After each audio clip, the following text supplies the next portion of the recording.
గత కొద్ది రోజులుగా రామ్ గోపాల్ ఇష్యూ అయితే నడుస్తుంది. అయితే వ్యూహం సినిమా ప్రమోషన్లో భాగంగా చంద్రబాబు నాయుడు, నారా లోకేష్, పవన్ కళ్యాణ్ ఫోటోలు మార్పింగ్ చేసి అయితే సోషల్ మీడియాలో పోస్ట్ చేయడం జరిగింది. అయితే వీళ్ళకు లేడీ గెటప్ వేసి ఒక సోషల్ మీడియాలో అయితే పోస్ట్ చేశారు.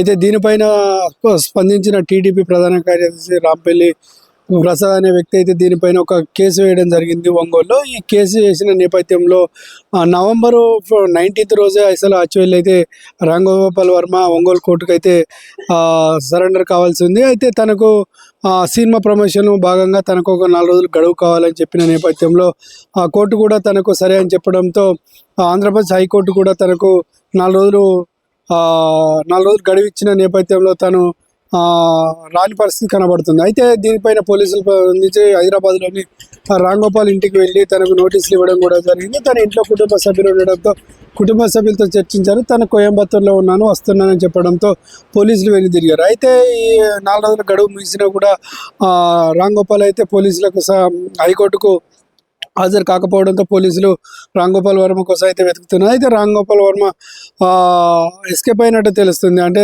ఇక్కడ లేడు, వెళ్ళిపోయినట్టయితే మనకు సమాచారం అందిస్తుంది. అయితే దీనిపైన పోలీసులు కావచ్చు హైకోర్టు ఎలా స్పందిస్తాయని చూడాలి. హైకోర్టు అయితే దీనిపైన బాగా సీరియస్గా ఉన్నట్టు తెలుస్తుంది. అలాగే రామ్ గోపాల్ వర్మ అయితే ముందస్తు హైకోర్టులో బెయిల్ ప్రమోషన్ క్యాష్ పిటిషన్ వేసిన పరిస్థితి కనబడుతుంది. తనకు ముందస్తు బెయిల్ ఇవ్వాలి, తనపైన రాజకీయ దురుద్దేశంతో తనని అరెస్ట్ చేసే అవకాశాలు ఉన్నాయని చెప్తున్న పరిస్థితిగా తను అలాగే తన పైన 3rd డిగ్రీ కూడా ఉపయోగించే పరిస్థితి కనబడుతుందని చెప్తున్నారు. ఏది ఏమైనప్పటికీ రామ్ గోపాల్ వర్మ ఈ విషయంలో ఎస్కేప్ అయ్యాడని మనకు తెలుస్తున్న పరిస్థితి కనబడుతుంది. అటు ఏపీ సీఎం చంద్రబాబు నాయుడు కావచ్చు, నారా లోకేష్, అటు డిప్యూటీ సీఎం పవన్ కళ్యాణ్ పైన అనుచిత వ్యాఖ్యలు అనుచిత పోస్టులు చేసి సోషల్ మీడియాలో వైరల్ చేశాడు. అయితే దీనిపైన స్పందించిన టీడీపీ ప్రధాన కార్యదర్శి ఒంగోలుకు సంబంధించిన వ్యక్తి ఒంగోలులో పోలీస్ స్టేషన్లో అయితే కేసు నమోదు చేయడం కూడా జరిగింది. కేసు నమోదు చేసిన పోలీసులు అయితే ఈ నెల నవంబర్ 19th రోజున అయితే కోర్టుకు హాజరు కావాలంటే సామాన్లు కూడా జారీ చేయడం కూడా జరిగింది. కాకపోతే దీనిపైన రామ్ గోపాల్ వర్మ ఒక 4 రోజులకు గడువు కావాలంటూ ఒక సమాచారం ఇవ్వడం, దానికి కూడా హైకోర్టు అయితే ఓకే అని చెప్పడంతో తను రాకపోవడంతో పోలీసులు అయితే తన కోసం వెతుకుతున్నట్లయితే తెలుస్తుంది. తను ఇక్కడ లేడు, బెంగళూరులో ఉన్నాడంటూ ఒక సమాచారం అయితే అందుతుంది. మరి బెంగళూరులో ఉన్నాడా, ఏపీలో ఉన్నాడా, తెలంగాణలో ఉన్నాడైతే పూర్తి విషయం అయితే తెలియవుతుంది. ఏది ఏమైనప్పటికీ రామ్ గోపాల్ వర్మ ప్రతిసారి ఒక అనుచిత వ్యాఖ్యలు చేయడం కూడా జరుగుతుంది. పవన్ కళ్యాణ్ పైన గతంలో కూడా ఎన్నో అనుచిత వ్యాఖ్యలు చేసే ఎన్నో పోస్టులు పెట్టడం కూడా జరిగింది. హరియాణ వీరమల్లు పోస్టరే కావచ్చు, ఇతర సినిమాల పోస్టర్లకు సంబంధించిన కూడా పవన్ కళ్యాణ్ పైన చాలా నెగిటివ్ కామెంట్స్ చేసిన పరిస్థితి.